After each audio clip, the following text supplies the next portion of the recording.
El día de hoy, básicamente, vamos a hacer un abordaje integral de uno de los elementos que han sido eventualmente más discutidos en el curso de los últimos meses frente a su eficacia protectiva ante el SARS-CoV-2, que corresponde básicamente al uso de elementos de protección personal respiratoria, ¿no? Entonces, lo que vamos a analizar es cuál debería ser el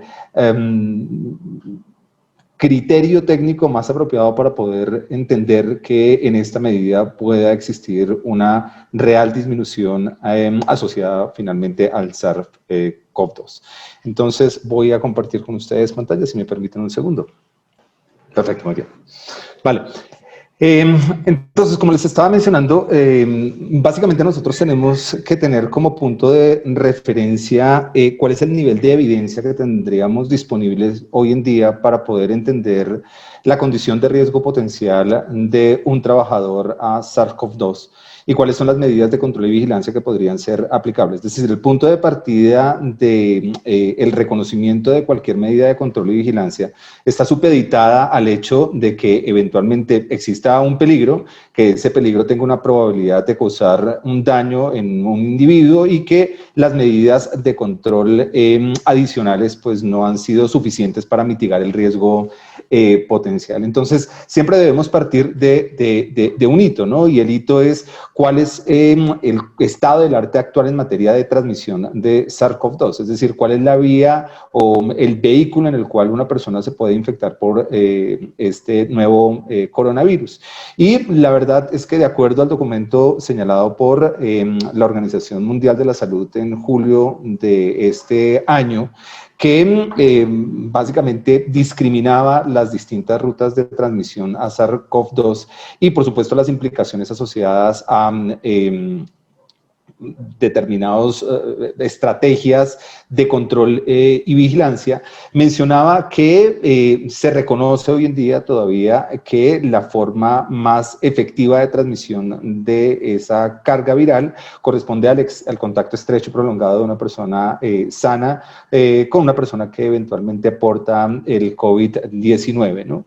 Y mencionaba que dentro de dos alternativas o rutas probables existía una posibilidad de transmisión. Y esta transmisión podría darse a nivel aéreo, en donde concluye la Organización Mundial de la Salud que podría propagarse el SARS-CoV-2 a través del aire de partículas de pequeño tamaño, generalmente inferiores a 100 micras, que tienen la capacidad de eventualmente estar suspendidas durante largos periodos de tiempo en un espacio específico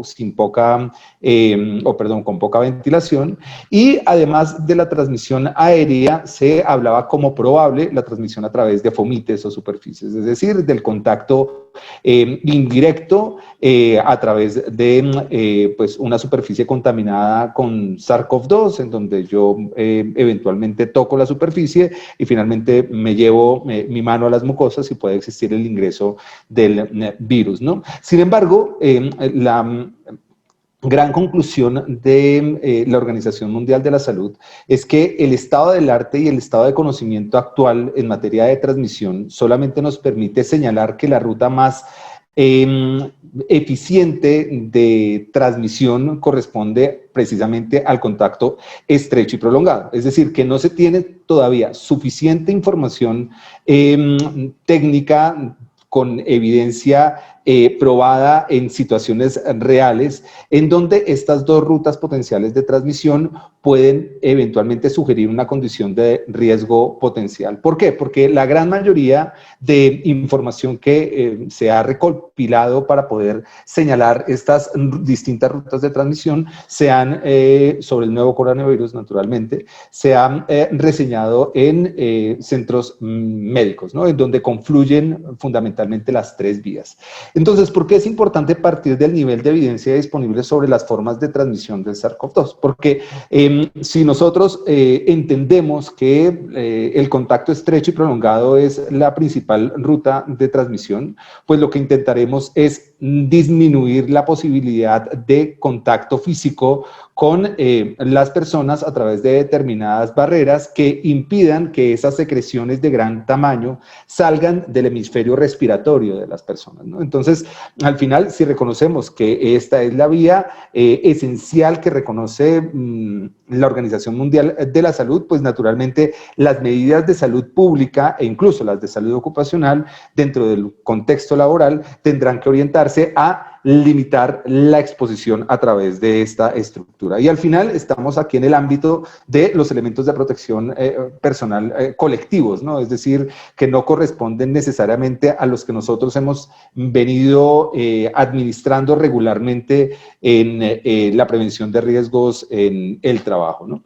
Ahora bien, si nosotros entendemos entonces que finalmente pueden existir dos rutas alternativas de transmisión y esta corresponde a la exposición a aerosoles de pequeño tamaño y la exposición a través de superficies, pues las medidas también van a ser otras. Si el día de mañana la Organización Mundial de la Salud o básicamente la comunidad científica logra concluir y demostrar que en efecto una ruta esencial de transmisión corresponde a la ruta aérea, naturalmente las medidas de control que vamos a señalar a continuación asociadas a protección personal respiratoria tomarán una relevancia mayor, ¿no? Es decir, al final lo que nos interesa a nosotros es saber desde nuestro conocimiento y experiencia en materia de administración de programas de protección personal respiratoria, cómo podemos en el eventual caso de que se confirme la vía aérea como una ruta de principal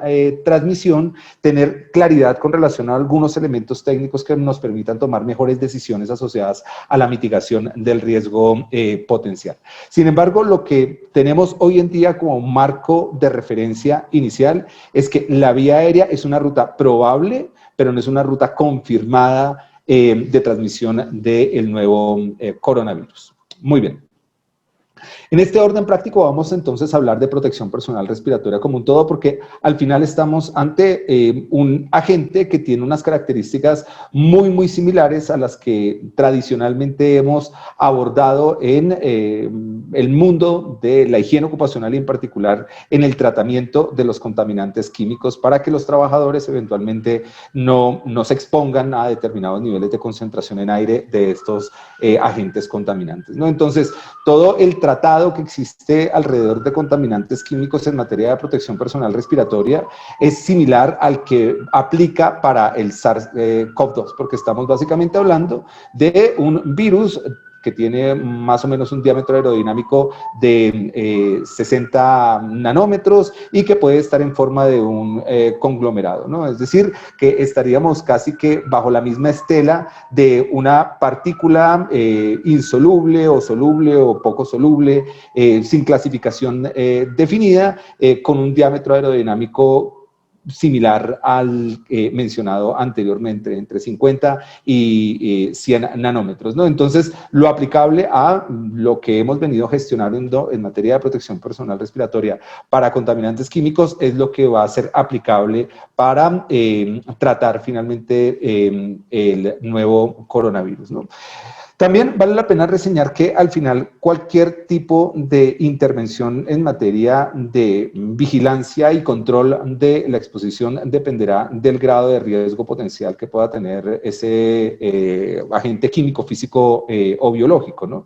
Y las medidas que se han venido implementando tradicionalmente en higiene ocupacional y en general en seguridad y salud en el trabajo para enfrentar el riesgo biológico ha estado de la mano pues con la calificación internacional que le dan a determinados virus, hongos, bacterias, actinomicetos termófilos y unas medidas específicas de bioseguridad, ¿no? Entonces, generalmente cuando nosotros abordamos el riesgo biológico, lo que tenemos es presente que exista una exposición intencional a un agente biológico para determinar unas u otras medidas de bioseguridad.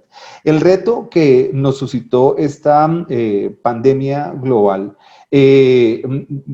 correspondía a qué o cuáles son las medidas que vamos a enfrentar de cara a un agente de un grupo de riesgo muy alto en donde no es fácil determinar las medidas de bioseguridad por cuanto a que se tratará de exposiciones no intencionales. Es decir, cuáles son las estrategias de control y vigilancia más efectivas en las poblaciones laborales, incluso generales, dentro del contexto de estrategias de salud pública en el marco de los programas de control de infecciones para garantizar una disminución de la probabilidad de ocurrencia de cualquier evento asociado a la exposición a este agente, ¿no?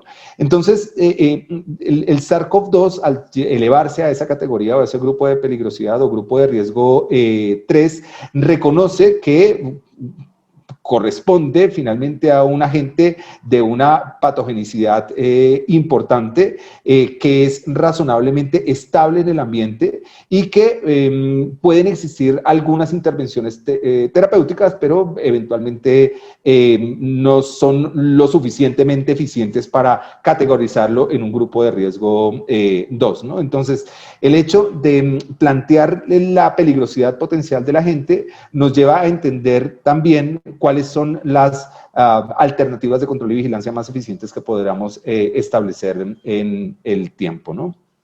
Y otro aspecto esencial es cómo nosotros finalmente vamos a determinar unas u otras medidas de control y vigilancia dependiendo del riesgo asociado a ocupación. Es decir, nosotros podríamos finalmente reconocer que existirán unas medidas de control y vigilancia muchísimo más específicas en los primeros respondientes, en el personal de salud, en los trabajadores de funerarias, en los trabajadores que están en un contacto estrecho y prolongado con pacientes confirmados o sospechosos con COVID-19. Y otras serán las medidas que aplicarán para el resto de la población, en donde básicamente en términos de probabilidad podría existir un contagio asociado, pero indiscutiblemente es menor a los trabajadores que están en la primera línea de actuación, ¿no? Entonces, este orden práctico nos ayuda a entender que no solamente tenemos que definir una medida de control y vigilancia basado en el nivel de peligrosidad potencial de la gente, sino en la condición de trabajo y la circunstancia de exposición a la cual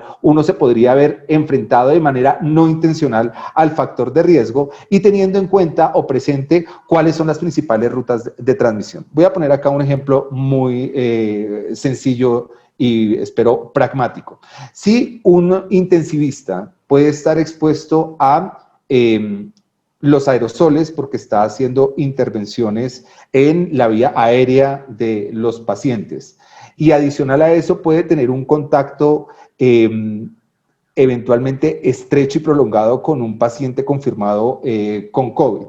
Y adicional a eso puede tener contacto con las secreciones, ¿sí?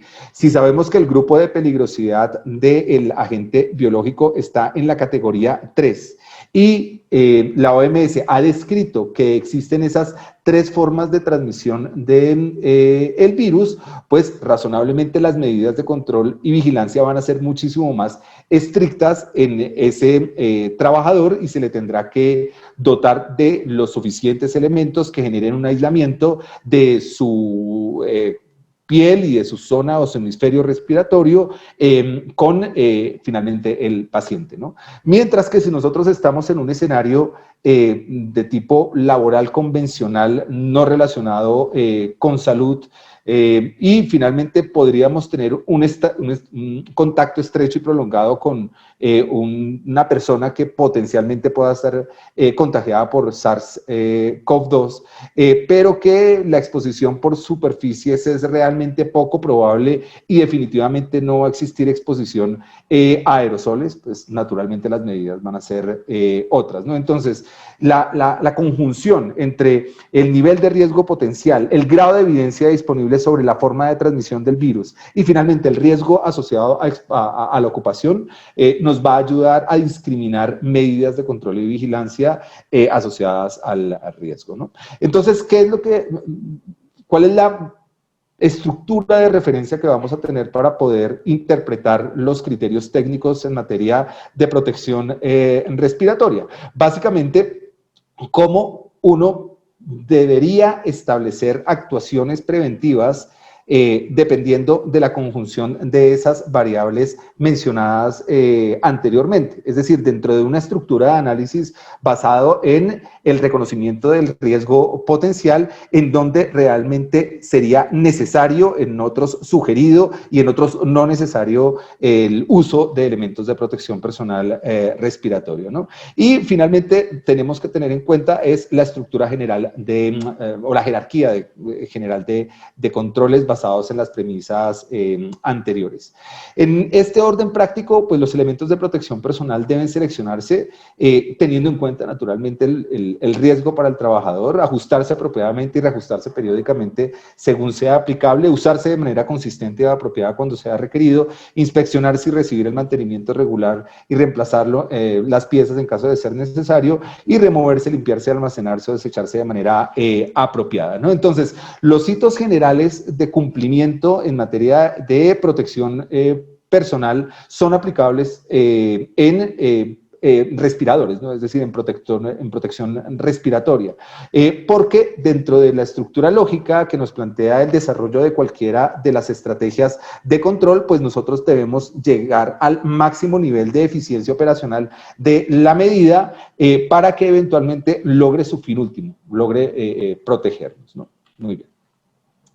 Existe un documento, o han existido muchísimos documentos en el curso de los últimos meses, boletines técnicos de los principales fabricantes de los elementos de protección personal respiratoria, que invito a la maravillosa audiencia que nos acompaña el día de hoy a leerlos y a indagar, porque nos dan mucha información de referencia relacionada a aspectos técnicos que se pueden dar en el sector sanitario o en el sector no sanitario, ¿no? Es decir, en la industria en general. ¿Y por qué es importante reconocer finalmente el grado de avance que están logrando estas casas fabricantes? Porque al final ellos también están enfrentando una crisis importante de desabastecimiento de la mayoría de los elementos de protección personal respiratoria, y en el marco de eso pues están cambiando muchas de las premisas que se tenían antes consideradas, ¿no? Por ejemplo, que un respirador de libre mantenimiento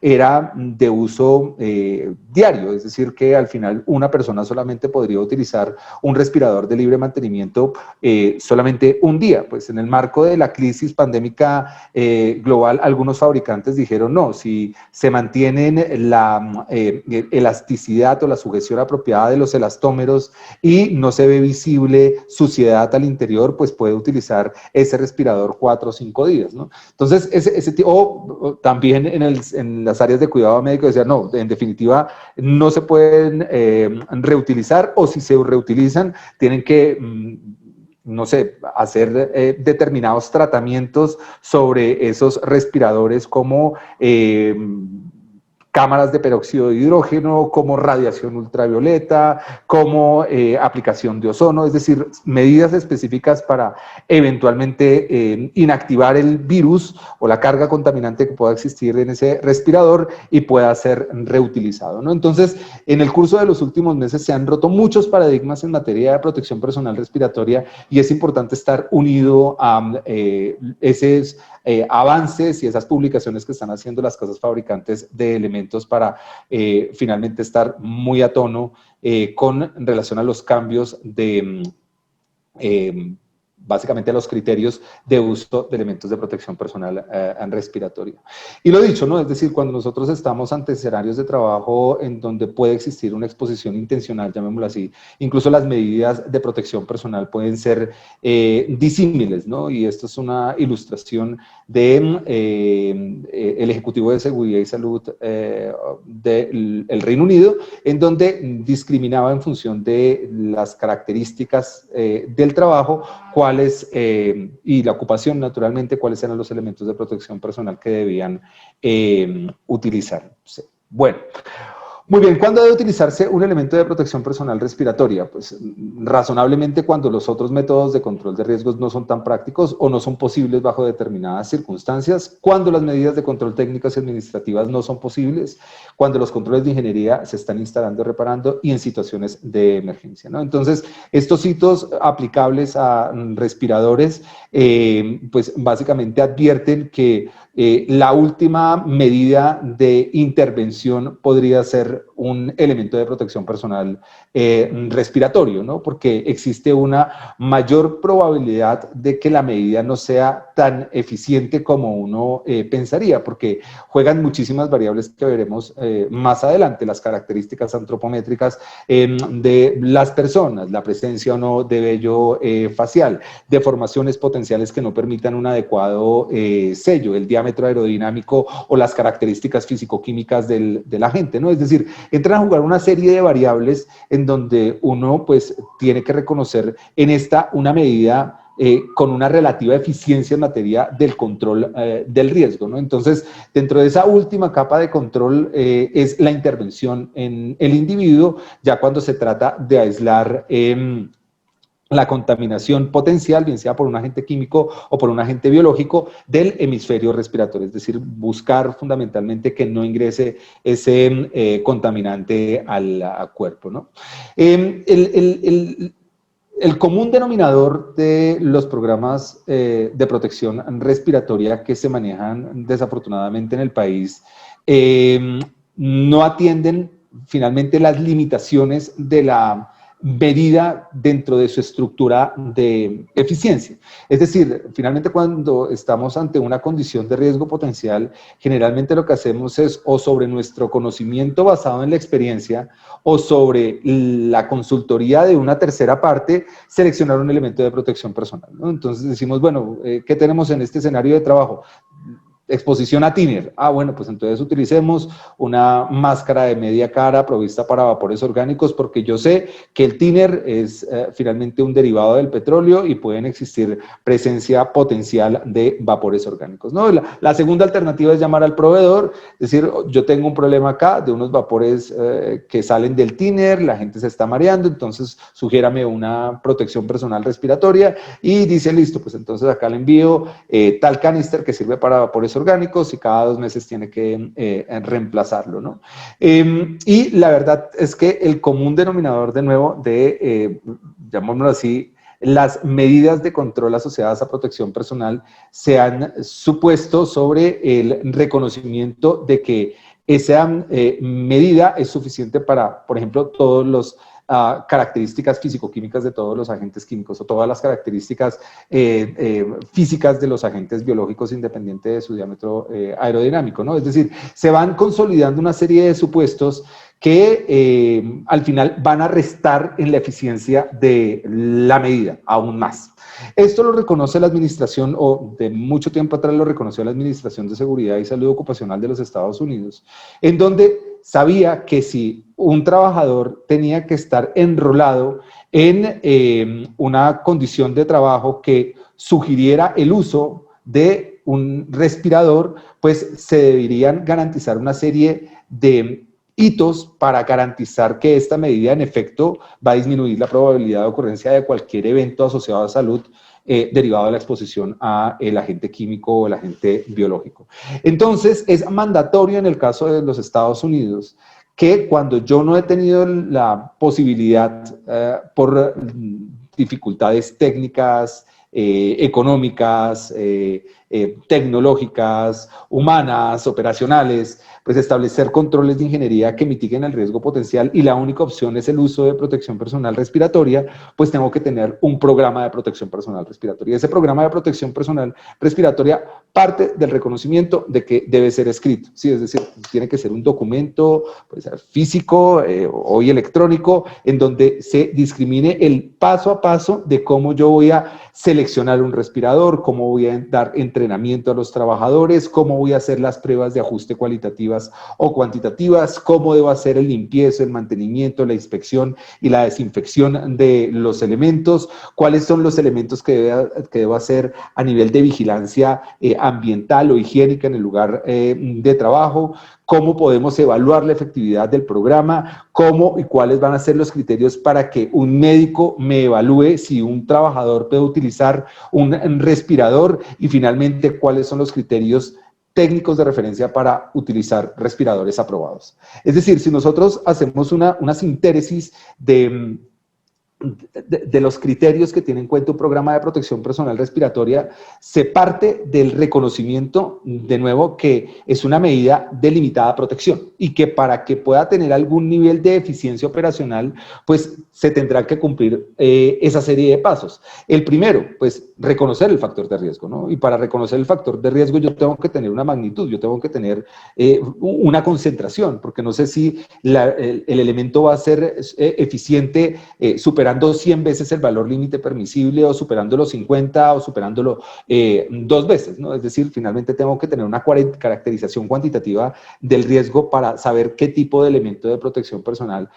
me sirve. Y además de eso, tengo que definir una serie de pasos para llegar a seleccionar el elemento de una manera apropiada. Pero también tengo que darle entrenamiento a mis trabajadores, ¿cierto? Para que puedan utilizar de una manera apropiada el elemento. Y un médico me tendrá que decir que ese trabajador no tiene asma, que le ajusta de manera apropiada, que eventualmente no le va a generar ningún tipo de problema de piel el uso de ese respirador, que la prueba de ajuste cuantitativa o cualitativa pasó. Es decir, toda esa serie de hitos es importante para finalmente garantizar que en esta existe una medida apropiada de control. Y no sé si ustedes lo han visto en el marco de esta desafortunada pandemia, cuando se están promocionando muchos elementos de protección personal respiratoria de certificación KN95 de origen chino, en donde uno ve personas que pueden estar básicamente muy en una zona próxima a sus ojos sin hacer ningún tipo de sello el respirador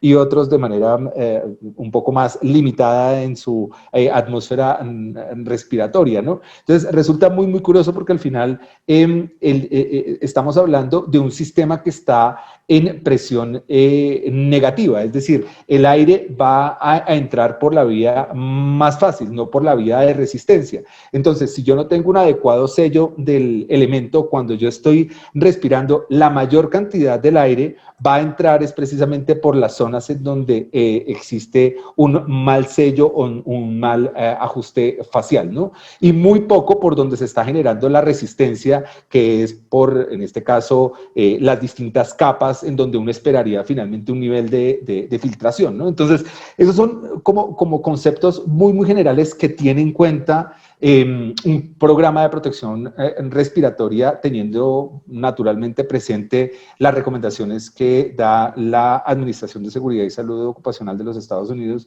y también, por supuesto, el Instituto Nacional de Seguridad y Salud Ocupacional del mismo país, ¿no? Los criterios de selección asociados a elementos de protección personal respiratoria se basan en una premisa. La primera, que tienen que estar certificados, ¿no? ¿Por qué tienen que estar certificados? Porque una tercera parte me debe asegurar que, en efecto, yo voy a, no sé, filtrar, si se podría decir, una partícula que tiene un diámetro aerodinámico de 60 nanómetros, ¿sí? O una partícula que tiene un diámetro aerodinámico para ponerlo en un contexto un poco más cercano, no sé, 5 micras, ¿sí? Si yo saco uno de los pocos cabellos que tengo y les digo que vean mi cabello que tengo acá, pues el diámetro aerodinámico de este cabello es de 100 micras. Entonces, alguien me tiene que certificar que, en efecto, la filtración y las características del respirador sirven para la mitigación de determinado riesgo. Por eso es que los criterios de clasificación y de calificación de los elementos de protección personal pues son distintos para partículas o son distintos para gases, y dentro de esos gases unos determinados y para vapores otros determinados, y si esas partículas están unidas a aceite pues tendrán otra calificación, y si esas partículas son totalmente aceitosas o son neblinas pues tendrán otra clasificación. Entonces, al final cada uno de los criterios van a emanar certificaciones o formas de verificación de manera independiente, ¿no? Entonces, de allí la relevancia, incluso en este periodo desafortunado pandémico, que nosotros podamos verificar que un respirador al menos ha sido revisado por una tercera parte, ¿sí? En el caso de la Unión Europea, el marcado CE de conformidad es una declaración de primera parte, es decir,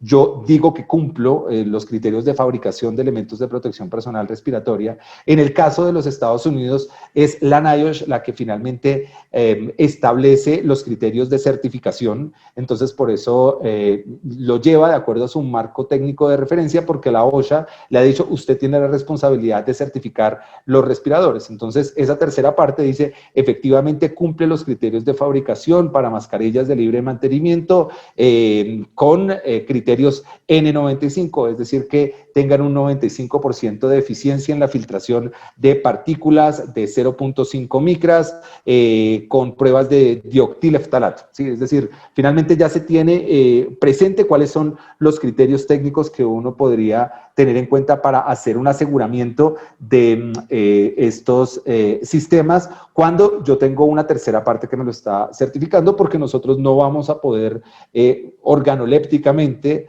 o incluso haciendo pruebas de tensión dentro de los elastómeros determinar si en efecto ese elemento de protección personal respiratoria va a cumplir su propósito. Existen otras normas de referencia y otros criterios, los neerlandeses también tienen su criterio, los chinos también tienen su criterio, los japoneses tienen su criterio, los australianos tienen su criterio, pero generalmente casi todos estos criterios de certificación pues están amparados en el cumplimiento de unos requisitos mínimos para asegurar que el respirador va a cumplir su propósito, ¿no?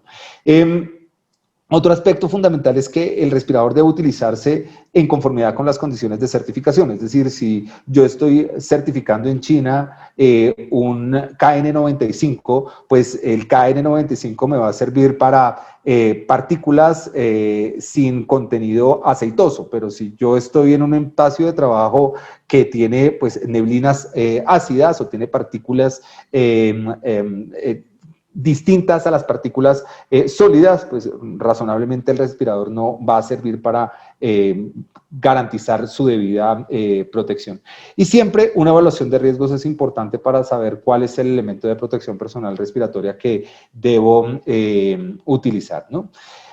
En las familias de los tipos de respiradores tenemos básicamente dos. Unos que se denominan dependientes de la atmósfera ambiente, que son los equipos filtrantes, y lo que se denominan independientes de la atmósfera al ambiente o equipos aislantes, ¿no? Dentro de los aislantes, pues estos son más utilizados para respuestas ante emergencias o eventualmente en algunos procesos de trabajo que involucren unas condiciones de riesgo muy particulares, ¿no? Entonces tenemos fundamentalmente equipos semiautónomos de aire fresco, de aire comprimido o autónomos de circuito abierto o de circuito cerrado. ¿Cuál es la función de los equipos aislantes? Pues tomar aire de algún lado, bien sea de una botella o bien sea de un compresor que está a 200 metros de distancia y llegarle al hemisferio respiratorio del trabajador, generando una presión positiva y asegurando que ningún tipo de gas, vapor, agente biológico llegue finalmente a la atmósfera respiratoria del trabajador, ¿no? Entonces, siempre estamos hablando de equipos que finalmente aíslan el aire al cual uno puede estar sometido en un entorno de trabajo determinado, proveyéndolo a través de un sistema de botella o un sistema de aire comprimido, ¿no? Sin embargo, los más ampliamente utilizados son los equipos filtrantes, y los equipos filtrantes tienen también dos naturalezas, los que remueven aerosoles y los que usan filtros químicos para remover gases y vapores específicos.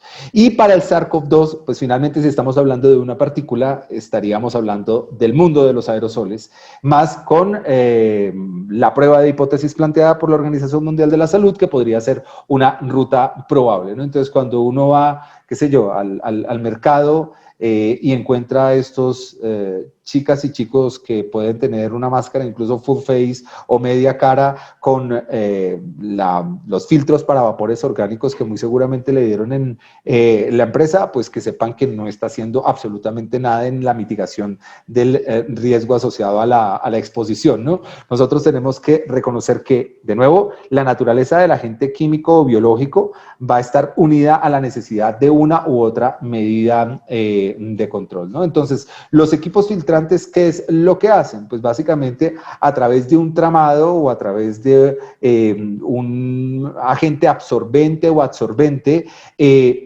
procura que las moléculas o los agregados moleculares se fijen en el sistema, ¿no? Es decir, que se asegure que en efecto existe un medio de retención que va a asegurar que esa molécula o que ese agregado molecular quede en un determinado espacio. Y se denominan de presión negativa porque finalmente se aprovechan de nuestra respiración, ¿no? Es decir, en el momento de respirar, estoy asegurando que todas las moléculas y que todas las partículas que eventualmente están próximas al hemisferio respiratorio entren o se pongan en contacto con esa trama o con ese medio absorbente o adsorbente. Entonces tenemos esas dos categorías, filtros para remover aerosoles o para remover gases y vapores, ¿no? Muy bien. En el caso de los aerosoles, nosotros reconocemos que a diámetros aerodinámicos muy, muy pequeñitos, que son los que pueden alcanzar las vías respiratorias más bajas, tenemos que tener en cuenta que los principios que rigen los aerosoles, pues tienen unos determinados comportamientos, ¿no? Es decir, si nosotros nos imaginamos, perdón, ese mundo microscópico, pues estamos viendo que finalmente las moléculas tienen un movimiento un tanto irregular y no mantienen un pad finalmente de movimiento, sino son un tanto irregular y como las partículas de pequeño tamaño se mueven como se mueve el aire, pues razonablemente también tendremos distintos tipos de comportamientos en el aire. Entonces, debido a que nuestro sistema respiratorio capta esas partículas de distintas formas, pues las pruebas y los ensayos que se hacen sobre los equipos filtrantes para aerosoles son similares. Es decir, las partículas ingresan a nuestro cuerpo y se básicamente adhieren a nuestro sistema respiratorio a través de la intercepción, ¿sí? de la sedimentación, de la impactación o de la difusión, ¿no? Cuando hablamos de la intercepción es que finalmente van perdiendo velocidad hasta que finalmente cede la partícula y se queda en un espacio específico. La sedimentación que corresponde a la pérdida gradual de velocidad de la partícula hasta que llega a un punto definido. La impactación es cuando llega con mucha fuerza, impacta finalmente a una superficie y cae. Y la difusión es cuando finalmente el comportamiento es tan irregular que esos agregados moleculares entre sí van chocando hasta que pierden velocidad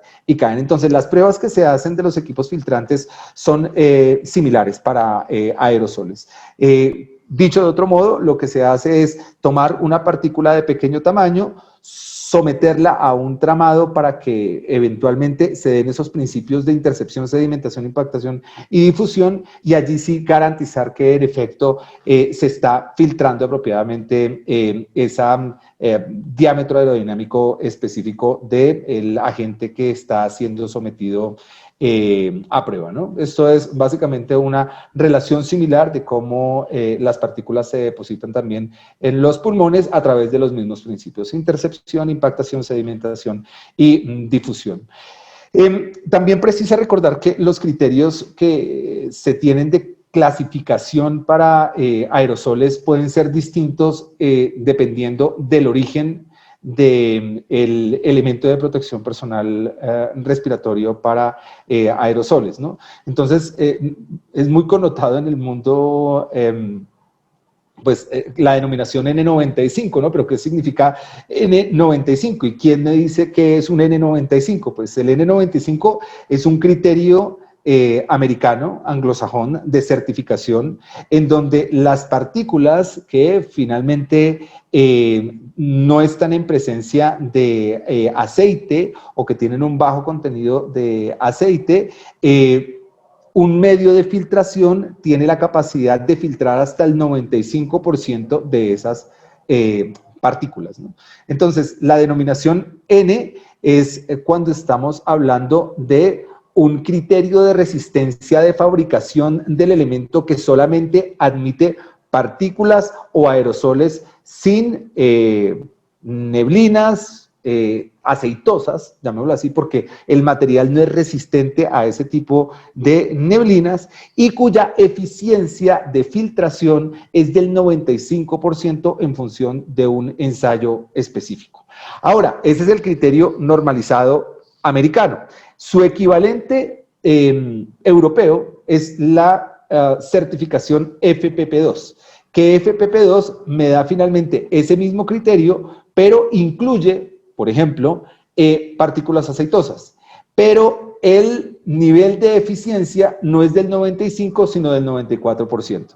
Y si nos vamos a la KN95, va a tener criterios distintos. Y si nos vamos a los criterios australianos, va a tener otros criterios, ¿no? Entonces, es muy importante reconocer cuáles son realmente las eficiencias nominales que ofrecen los elementos basados en su certificación, ¿no? Y también reconocer cuál es el nivel de seguridad que yo tengo frente a, de nuevo, la misma certificación. Y vamos a hacer acá un ejemplo muy, muy sencillo. En este momento hay una crisis de desabastecimiento generalizada frente a protectores respiratorios, ¿no? Y se ha invadido el mercado con muchos respiradores KN95. Incluso uno puede salir ahí al frente de, no sé, del Éxito y comprar en la calle mascarillas KN95. ¿Alguien se ha puesto a pensar si esa mascarilla o esa certificación que dice KN95 ha sido expedida por una autoridad reguladora que en efecto esté verificando que ese respirador de esa marca y de esa referencia cumple? Muy seguramente no, ¿no? Muy seguramente no. Ahora, lo más inquietante es que eso se pueda estar dando en el mundo empresarial o en el mundo laboral o en el mundo industrial, en donde ya que no existen elementos de protección personal respiratoria certificados y tengo que seguir protegiendo a mi gente, le pongo estos dispositivos que al final no van a tener ningún nivel de eficiencia porque pueden tratarse de copias chimbas, si me permiten la expresión. Y aún más preocupante, en el caso eventual, no en el caso eventual, sino en el caso real, en donde dentro de esta crisis de desabastecimiento estemos dotando a personas que están en la primera línea con este tipo de respiradores, ¿no? Entonces, es necesario siempre asegurarse de algún modo que, en efecto, esa certificación que tiene el elemento de protección personal respiratoria recoge los principios que está emanando la norma de referencia. Entonces, si nosotros nos vamos a Estados Unidos, pues existe un listado en NIOSH en donde dicen todos los elementos certificados N95. Si uno se va a la Unión Europea, esa declaración de conformidad de primera parte, uno podría finalmente ir a la casa, bueno, acudir a la información de la casa fabricante para saber si ha existido un organismo rector que haya certificado finalmente esos procesos o esa declaración de primera parte, ¿no? Incluso el Instituto Nacional de Tecnología de China también tiene una página web en donde dice cuáles son las mascarillas que eventualmente cumplen sus criterios KN95. Y si uno se va a Australia, lo propio, ¿no? Sin embargo, si no tenemos ninguno de esos elementos a disposición y quieren de una manera muy, muy sencilla saber si un elemento cumple, hay un ensayo muy sencillo. Cojan una libra de papa, de ñame, de lo que quieran, pónganselo en la boca finalmente del respirador, ¿sí? Es decir, en la parte interior, y sometan la tensión de los elastómeros a ese peso y hagan este movimiento. Es decir, estamos aplicando una fuerza de 1 newton a los elastómeros. Si los elastómeros se rompen, es porque no cumple el criterio de fabricación mínimo para respiradores del 95% de nivel de eficiencia y al final pues tendríamos una muy poca seguridad de que los sistemas de filtración sean también lo suficientemente eficientes, ¿no? Bueno, ese era un capítulo pequeñito. También existen equipos filtrantes para gases y vapores. Generalmente estos son realmente medios absorbentes o absorbentes. Generalmente se utiliza carbón activado y lo que intentan es absorber o absorber esos gases y esos vapores dependiendo del tratamiento químico reactivo que tengan cada uno de los canisters. Es decir, debido a las características de la molécula que estoy tratando de absorber o absorber, se dan tratamientos químicos específicos a el sistema de captación, ¿no? También estos tienen criterios diferenciados, perdón, de clasificación y de calificación, ¿no? Entonces, en el caso, por ejemplo, de los Estados Unidos, bajo criterios NIOSH, el negro o el canister negro son filtros que me sirven para vapores orgánicos, ¿no? Y el verde es para amoníaco y el amarillo es para vapores orgánicos en presencia de gases ácidos.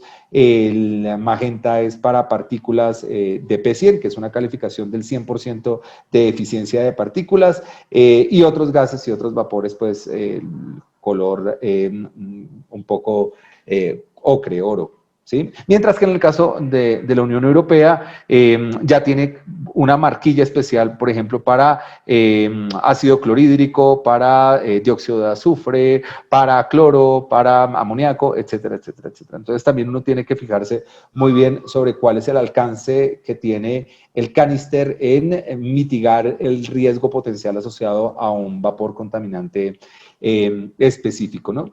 Y otro aspecto ya unido a, llamémoslo así, el sello y la capacidad de sello que puede tener un sistema de protección respiratoria es lo que se denominan los factores de protección asignados, ¿no? Y los factores de protección asignados es cuántas veces me puede proteger de un valor de referencia específico un sistema, ¿no? Es decir, en función del nivel de riesgo potencial al cual me voy a ver expuesto, me resultaría suficientemente eficiente utilizar este elemento o este elemento, ¿no? Entonces, esos criterios de calificación se denominan factores de protección asignados. Los factores de protección asignados es cuántas veces protege el elemento. Entonces, por ejemplo, en el caso normalizado americano, una mascarilla de media cara, de estas que se utilizan de nuevo dentro de este desafortunado mundo pandémico, protege hasta 10 veces el valor límite permisible de cualquier tipo de aerosol, ¿no? Es decir, tiene la capacidad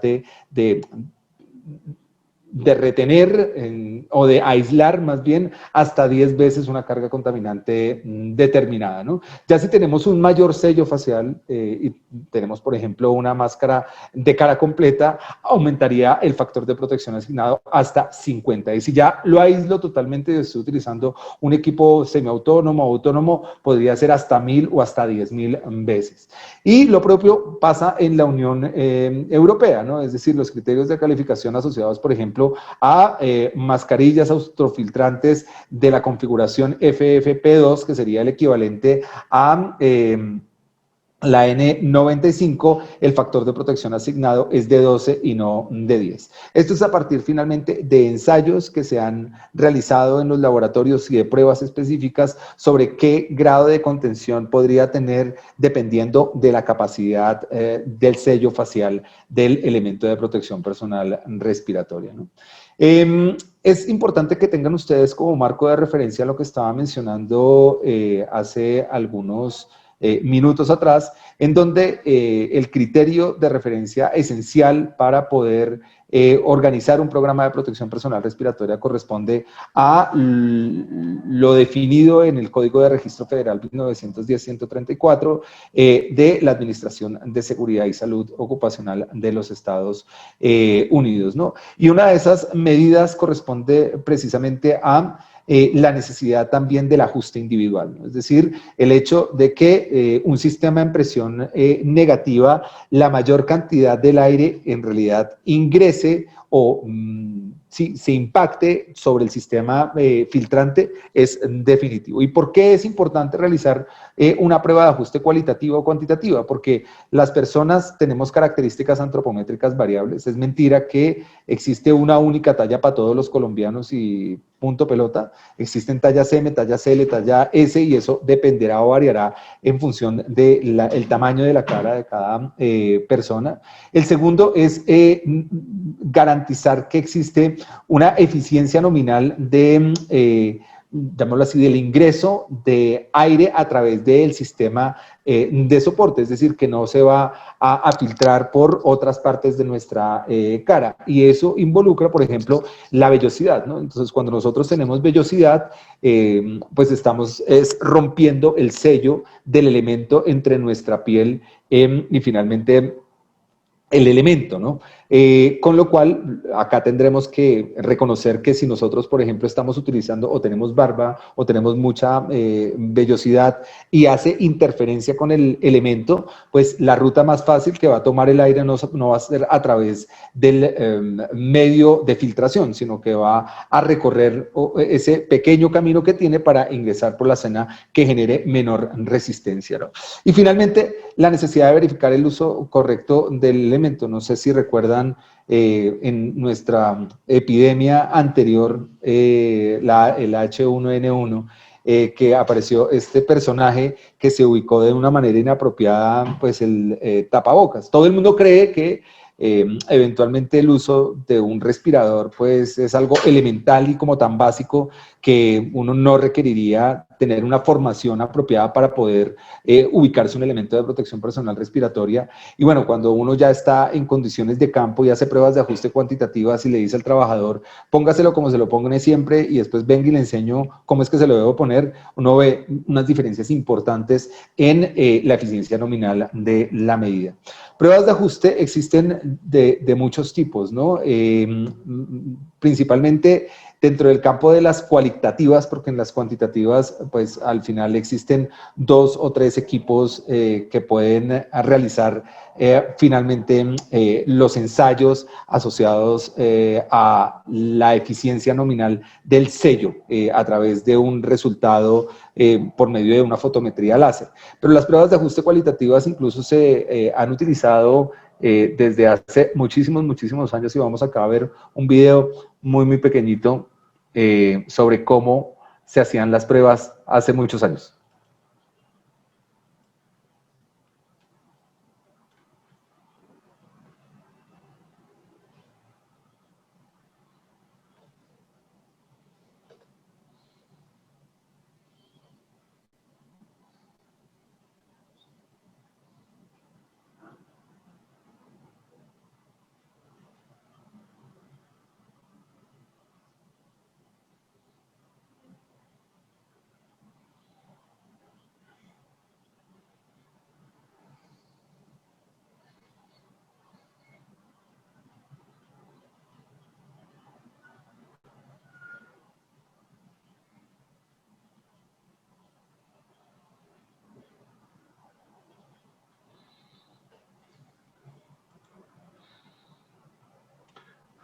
Bueno, por supuesto, eso era en 1930, ¿no? Pero cumplía su objetivo y era básicamente asegurar que el elemento de protección personal respiratoria pues no tuviera ningún tipo de leakage o ningún tipo de filtración.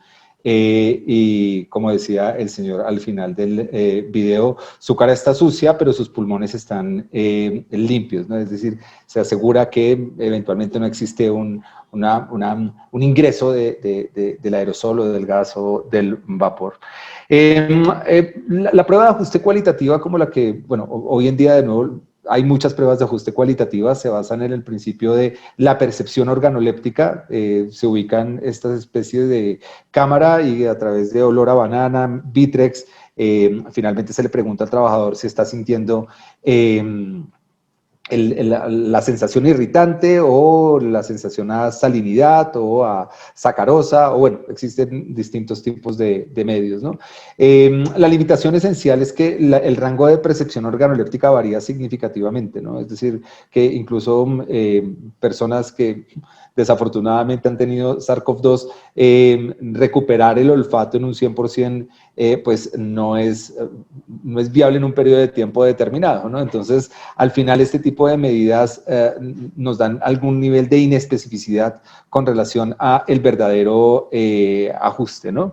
Las pruebas de ajuste cuantitativas son las más recomendadas porque al final estamos determinando una concentración de partículas al interior de el sistema respiratorio y en confrontación con el exterior, ¿no? Y lo que hace el equipo es generar una nube de unas partículas de un tamaño predefinido que a través de un principio de fotometría láser alcanza a detectar este equipo la diferencia entre partículas al interior y al exterior, ¿no? Y a partir de unos determinados ejercicios se intenta romper el sello facial del elemento. Y finalmente podemos tener un resultado cuantitativo completado, ¿no? Frente a los criterios de inspección, chequeo y uso, pues existen manuales muy interesantes sobre cuáles son los criterios que debemos tener en cuenta para poder inspeccionar un elemento de protección personal respiratoria, cómo finalmente se debe hacer el montaje, el mantenimiento, la desinfección en el caso de ser aplicable e incluso lo que se denominan pruebas de sello del usuario a través de presión positiva y presión negativa, ¿no? De acuerdo a las recomendaciones de las fabricantes, las mascarillas de libre mantenimiento son de uso diario y único y no deben ser reutilizadas y deben desecharse de una vez. Esto es finalmente el último consenso que dieron los fabricantes frente a respiradores ya una vez que ha disminuido un poco la presión de la demanda de los respiradores, pero durante los picos pandémicos en Estados Unidos, en Europa e incluso en Latinoamérica, cambiaron un poquitico su criterio, ¿no? Sí, eventualmente se están utilizando sistemas de protección respiratoria para el control del SARS-CoV-2, pues los criterios de limpieza y desinfección son muy elementales y muy sencillos. Retirar los cartuchos, limpiar la pieza facial sumergiéndola a 50 grados centígrados, después hacer una mezcla de hipoclorito de sodio diluido, finalmente jugar con agua fresca y aislar, no es nada o es algo muy, muy elemental. Muy bien. Entonces, ¿qué fue lo que alcanzamos a ver hasta el momento? Que los criterios asociados a el uso de respiradores para el control del riesgo potencial al SARS-CoV-2 en el eventual caso en donde se confirme la vía aérea, no es tan fácil como seleccionar un elemento basado en su certificación y utilizarlo, sino que tendrá que cumplir una serie de criterios y elementos prácticos para garantizar la eficiencia de la medida, la durabilidad de la medida en función de su eficacia temporal y, naturalmente, el reconocimiento de que ésta corresponde a una estrategia en donde la probabilidad, si bien se ve disminuida, sigue existiendo por las variaciones que habíamos mencionado con antelación. Entonces, esas incertidumbres asociadas a los criterios necesarios para poder garantizar en esta una medida eficiente tienen que estar razonablemente comprendidos por la audiencia para seleccionar los mejores elementos, utilizarlos de manera apropiada y eventualmente garantizar en la medida de lo posible en esta una medida de mitigación del riesgo potencial.